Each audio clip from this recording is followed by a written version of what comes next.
ဂျာမန်ဘလူးဆိုတဲ့ကောင်မင်းမသာဂျာမန်မှာပဲဆရာကြီးလို့ဥရောပမှာလာမရှုပ်နဲ့အကောင်ကမူးရှူဝါဖြစ်ကုန်မယ်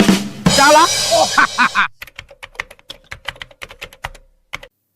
FIFA ဟာအာဆင်နယ်အသင်းရဲ့ပြည်တွင်းပြည်ပအသင်းများအပေါ်လှုပ်ချင်တယ်လို့လုပ်နေတဲ့လုပ်ပွဲများအားစစ်ဆေးနေပြီလို့သိရှိရပါတယ်ရှင်